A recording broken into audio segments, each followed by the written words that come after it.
موت کی باتیں تو کبھی کبھار کر لیتے ہیں، ہاں جی موت تو برحق ہے، لیکن عمل سے ایسا لگتا ہے یہ مرنے کے لیے تیار، بولو نہیں، بالکل بھی نہیں ہے تیار. نہ مرد مرنے کے لیے تیار ہے اور نہ خواتین. دوسرا، کچھ حقیقتیں ایسی ہیں جن سے ہم ایسی نظریں چرا کے بیٹھے ہوئے ہیں، جیسے سامنے گڑا ہو، کھڈا ہو، اور آپ بول رہے ہو کہ نہیں میں چلتا رہوں گا، کوئی گڑا نہیں ہے سامنے، گٹر کا ڈھکن کھلا ہوا ہے، آپ اسی سپیڈ سے اسی طرف جا رہے ہو. اگلا کہہ رہا ہے بھائی یہ گٹر ہے، کھلا ہوا ہے، آپ کو نظر آ رہا ہے، لیکن پھر بھی آپ کی سپیڈ کم ہونے کا نام نہیں لے رہی. اس ایسے ہی لوگوں کو قرآن کہتا ہے سمم بکمن عمیون، اندھے ہیں، بہرے ہیں، گونگے ہیں. قرآن جن کو اندھے بہرے اور گونگے کہہ رہے وہ سچی مچی کے اندھے بہرے گونگے تھوڑی تھے. ان کی تو نظریں 6x6 نظریں لے کے بیٹھے ہوئے تھے، کان سماعت بہت تیز تھی ان کی، سنتے بہت تھے، بولتے بہت تھے. ان کو قرآن کیا کہہ رہے ہیں؟ اندھے ہیں، بہرے ہیں اور گونگے ہیں، نہ حق بول سکتے ہیں، نہ حق سنتے ہیں اور نہ حق دیکھتے ہیں. یہ انہی کے بارے میں کہا ہے جو موت کو مانتے ہیں لیکن عمل سے لگ رہا ہے کہ یہ تیار نہیں ہے اس کے لیے. ایسے ایسے واقعات سامنے آتے ہیں، انسان کانوں میں انگلیاں ڈال لیتے ہیں کہ بھائی یہ مت سناؤ ہمیں. یتیم کا مال کھانا، قرآن کہہ رہے آگ کے انگارے ہیں. باپ مر گیا نا، یتیم بچہ ہے، تو قرآن کیا کہہ رہے کیا کھا رہے ہو؟ آگ کے انگارے. لوگ کھا رہے ہیں کہ نہیں کھا رہے؟ بولو نا. بہنوں کی وراثت، یتیموں کی وراثت نہیں دے رہے. دیکھو قرآن نے نا مالی معاملات میں بہت وعیدیں بیان کی ہیں. میں نے دیکھا ہے لوگ نماز روزے میں کسی حد تک آ جاتے ہیں، پیسوں میں کیونکہ آخرت کو بھول گئے. نماز سے دنیا نہیں جاتی نا بھائی، نماز پڑھنے سے دنیا کا کوئی نقصان نہیں ہو رہا، تھوڑا ٹائم نکال کے مجاہدہ کرنا پڑتا ہے. پیسوں کے معاملات میں آپ کی دکان بند ہوتی ہے، نماز میں تو 10 منٹ کے لیے دکان بند کرنی پڑے گی نا، کوئی بڑا نقصان تو نہیں ہے. لیکن جب آپ پیسوں کے معاملے میں کلیئر ہو کے چلو گے تو لاکھوں کروڑوں روپے سے ہاتھ دھونے پڑتے ہیں آپ کو. یہاں کے لوگ دنیا کو مسافر خانہ سمجھنا چھوڑ دیتے ہیں. پیسوں میں جو آدمی ایک نمبر ہوگا، اس سے پتا چلے گا کہ یہ دنیا کو واقعی کیا سمجھتا ہے. بولو بولو نا یار زور سے. یہ مسافر خانہ سمجھتے ہیں، عبادت سے نہیں پتا چلتا. ہم نے بڑے بڑے دنیا کی محبت کے مریض، بڑے بڑے کرپٹ لوگ دیکھے رمضان کے پورے روزے رکھتے ہوئے. ہم نے بڑے بڑے 2 نمبر 5 نمازیں پڑھتے ہوئے دیکھے، حج کرتے ہوئے دیکھے ہیں. انسان کی دینداری کا اور اس بات کا کہ یہ آخرت پر یقین رکھتا ہے، سب سے پہلے پتا چلتا ہے کہ مالی معاملات میں کیسا ہے. پیسہ دینا کسی کو بہت مشکل کام ہے، اپنا نقصان کر کے. میرے پاس صبح شام کیس آتے ہیں، وہ 1 کروڑ کھا گیا، وہ اس کے 2 کروڑ کھا گیا. جو کھایا ہوتا ہے میں اس سے بولتا ہوں دو، اس کو کہہ رہے کہاں سے دوں؟ گھر بیچ کے دو. بھائی میں کیا روڈ پہ آ جاؤں؟ میں نے کہا جن کے پاس ذاتی گھر نہیں ہے کیا روڈ پہ سو رہے ہیں وہ سارے؟ بولو نا کیا ہو گیا بھائی، کرائے پہ رہو نا.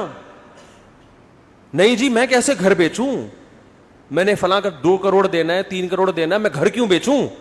پورے حرام خوری کے مزے اڑائے گا ہے بھائی. گھر بھی اپنا رہے، گاڑی بھی نہ بکے، سب کچھ ہو، اور پھر اضافی کوئی تکا لگ گیا تو فلاں کا قرضہ ادا کر دوں گا میں کیونکہ میرے بزنس میں لاس ہوا ہے. سمجھتے نہیں ہو میرا خیال ہے یہ ہو رہا ہے مارکیٹ میں، بزنس میں لاس ہوا ہے، میں کہاں سے تو دے گا. آج کل میرے زبان پہ باپ کا لفظ چڑھا دیا اس بندے نے، تیرا باپ بھی دے گا ٹھیک ہے نا. مکان بیچ دے قرضہ فلاں کا.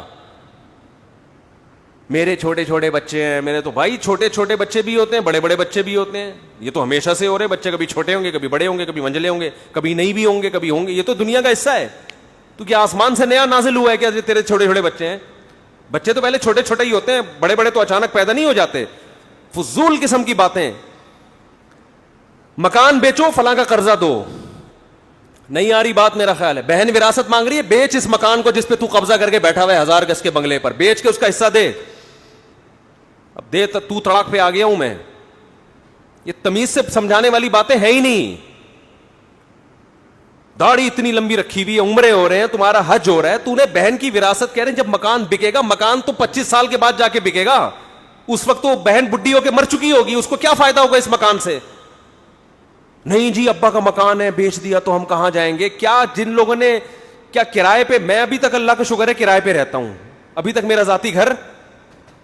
ہم جب 14 بچوں کے ساتھ کرائے پہ رہ سکتے ہیں تو 2 بچوں کے ساتھ وہ بھی اتنے سے, اس میں تو دراز میں آ جائیں گے. اس کے لیے تو گھر کی بھی ضرورت نہیں ہے, ایک الماری خریدو اس میں رکھو اس کو. گھر تو ہے ہی نہیں آج کل, گھر تو وہ ہوتا ہے جس میں افراد ہوں. نہیں یاری میرا خیال ہے بات ایسے ہی ٹھیک ہے جیسے چل رہے ہیں بھائی.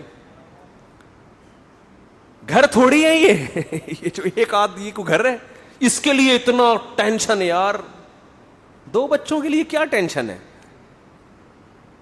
2 بچوں کے لیے کیا ٹینشن, ایک بیوی ہے 2 بچے, اس کے لیے تو اب کرائے کی بھی ضرورت نہیں ہے بھائی.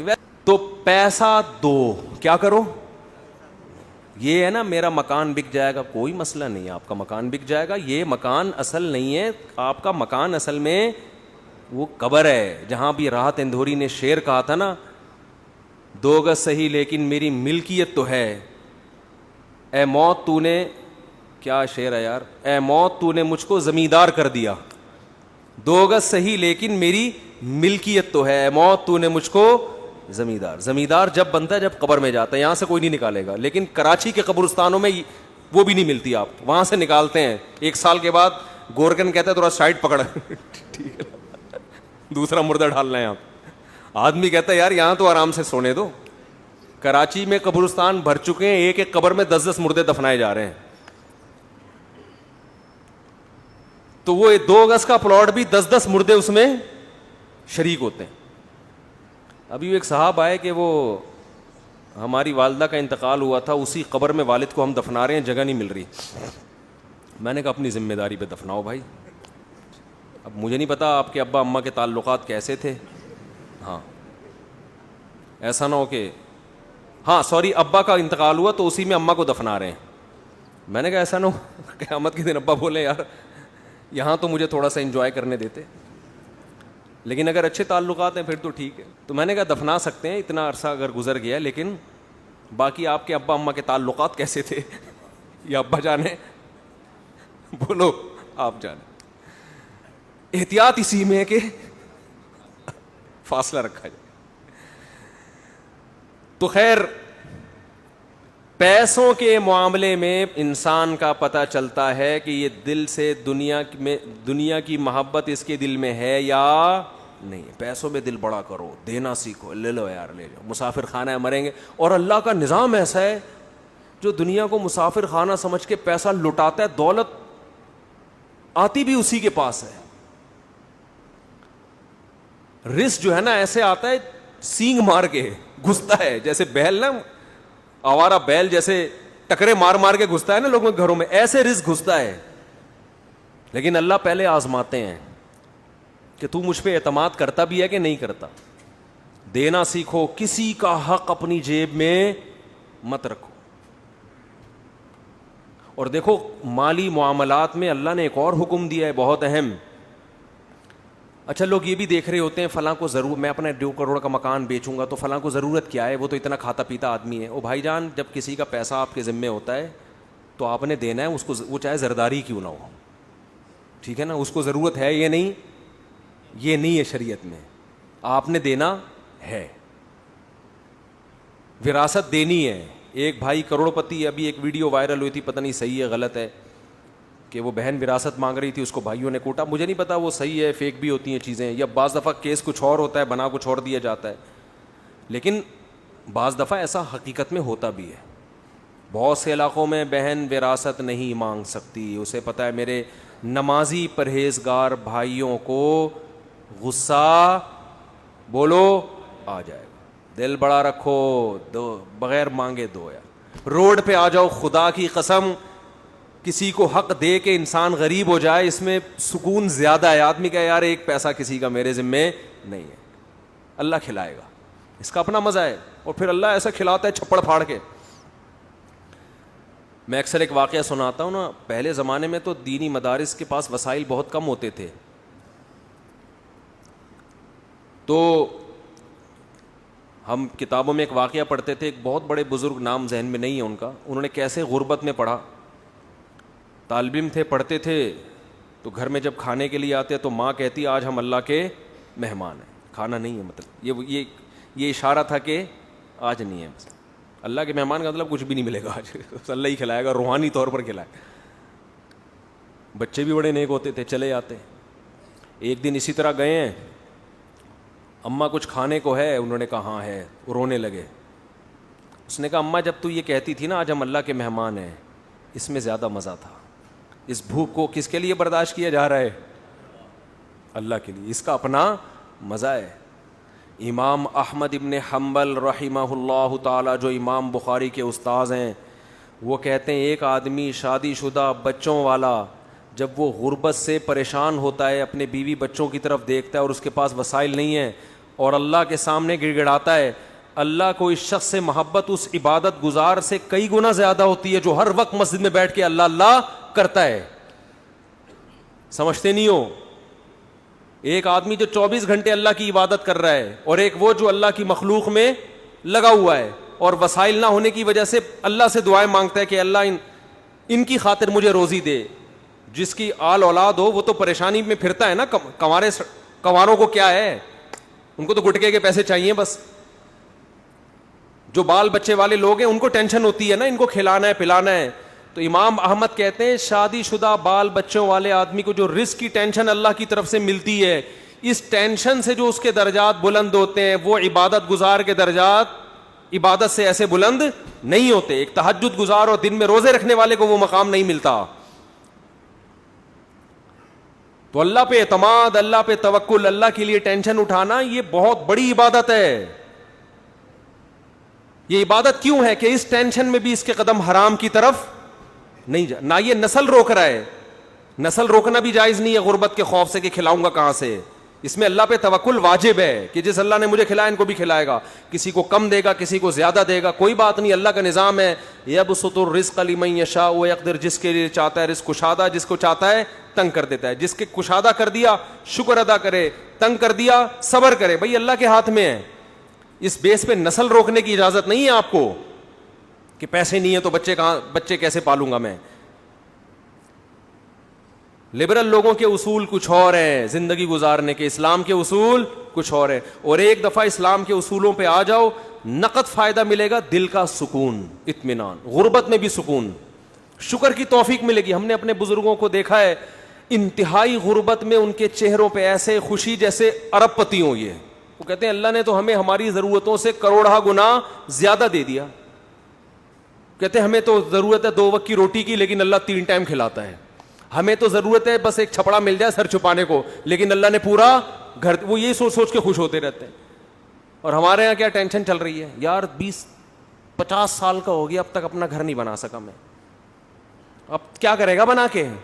بھائی تھوڑا سا ٹائم رہ گیا, نکل لے, پتلی گلی آنے والی ہے, پتلی گلی آنے والی ہے جس سے فرشتے جو نکالیں گے. نکل 50 سال کے بعد کیا بنانا ہے یار. ہاں بچوں کے لیے آدمی کوئی پراپرٹی لے لیتا ہے, مر گیا, اگر اللہ نے بہت وسائل دیے ہیں تو چلو حدیث میں آتا ہے کہ ان کو ایسے لاوارث مت چھوڑ کر. اگر اللہ نے وسائل دیے ہیں, نہیں دیے تو بولو یار ہم بھی تو کسی کے بچے تھے, جب ہم پل گئے تو یہ بھی پل جائیں گے. ٹینشن تو لینی نہیں ہے نا بھائی. ٹینشن لینا اس کی علامت ہے دل میں دنیا کی محبت ہے, اس دنیا سے چپکے ہوئے ہو ایلفی کی طرح. چھوڑنے کے لیے جو چھوڑے گی یہ بتا دوں, اور دنیا چھوڑتی بھی اور آپ کی مرضی سے بتا کے نہیں چھوڑتی. بھائی یہ بڑا مسئلہ ہے دنیا کے ساتھ. چلو کوئی محبوبہ آپ کو چھوڑ کے جائے, بتا کے جائے بھائی میری فلاں سے سیٹنگ ہو گئی ہے میں جا رہی ہوں, تو آدمی کو تسلی ہوتی ہے یار اب کیا کرو یار, اب ہو گئی سیٹنگ کیا کر. ایک ہوتا ہے ٹائم دیا تھا قائد اعظم کے مزار پہ آنے کا, ہیں آپ امید میں پہنچے کہ یہاں ملاقات ہوگی, لیکن اطلاع آئی کہ کسی اور کو کہیں اور ٹائم دے چکی. یہ دھچکا برداشت کر دے گا انسان.